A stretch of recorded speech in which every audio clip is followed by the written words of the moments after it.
për një plan rasti.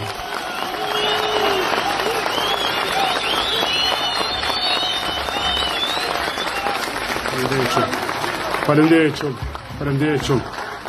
Nderuar Presidentën Detyrë, Zoni Haxhiu, të nderuar profesorë të institucioneve, gjitha niveleve, qeverisë, të deputet shumë që ju shoh, kryetarët komunave, veçanërisht të dashur komandant gjallë të brigadës 28 Agim Ramadani, komandant Rusem Berisha, Anton Çuni, Adila Lexhonej, Qefer Gashi, Muz Gjakova e shumë tjerë.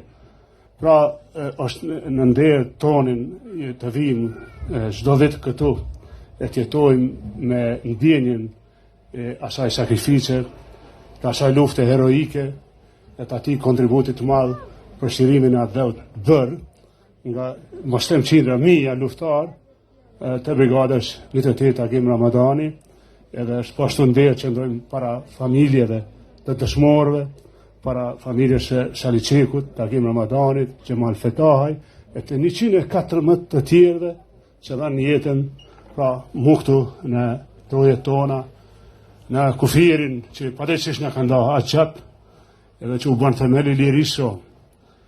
Ne inderojmë të gjallët, General Qeku, falenderit që e prezent, Ali Ahmeti, falenderit shumë, edhe shumë bashkëftarë, se pas bashkëftarë nga gjitha trojet shqiptare. Nëse veçojmë pak fjale, mos me i përsërit ato që i kemë thonë çdo vit, se çdo vit bashkohemi këtu, ndoshta është më rëndësi ta rikthejmë në kujtesë se 9 qershori, marrëveshja e Kumanovës, ka mujt mos me qenë e tillë, sikurse mos ishte lufta e Koszarës.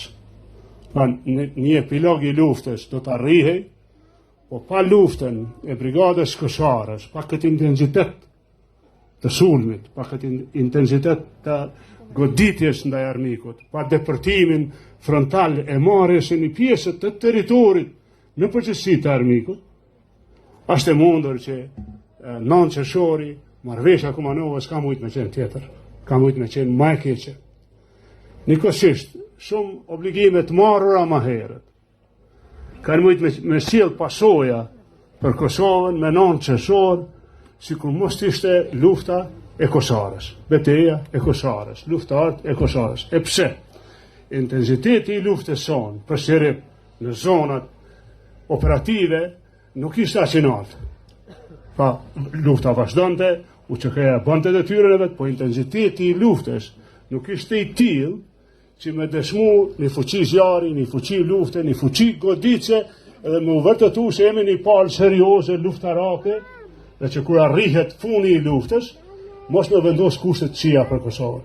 Pra mos e harroni këtë, kjo betejë, pra krahas shumë aspekteve tjera që e kanë ndryshuar rrjedhën e luftës, jam i bindur që e ka mundsuar që kur mbyllet lufta, tani shpesh po ndëgjojmë në për konfliktin e përbota në pushimit. Pra mbyllja e luftës është ndikuar edhe është arrit te një mbyllje e tillë çfarë e gëzojmë sot, veçanërisht fal e kësaj lufte, e kësaj betejë. Ne sot gëzojmë ditën e Kushtetutës. Dhe është shumë interesant edhe një veçori e kësaj brigade. Shumica e udhëheqësve të kësaj brigades ishin ushtarak me përvojë të zot, pra ushtarak me përvojë të zot. Ishin intelektual që kishin veç krijimtarit veten, vepra për atë dhënë për kombin, që i kishin kalu edhe pasojat e sakrificat e veprimtarisë vet, burgosur politik. Dhe shumica e tyre u kthyn në udhëheqës, pra lufte të kësaj betejë, të kësaj epopeje, se zgjati me ditë tona. Shaliçeku ishte edhe ideator i lëvizjeve të mëhershme, krijues i shumë pikpamje dhe jo vetëm luftarake, po për identitetin tonë, për detat tona, për lirinë e tonë, po ashtu ishte Agimi, ashtu ishte Xhemali e shumë tjerë.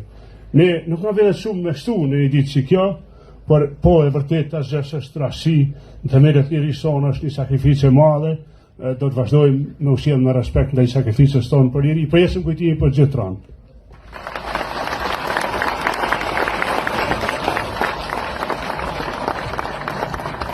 Faleminderit zoti Radinaj, ndërkaq në vim ftoi komandantin e brigadës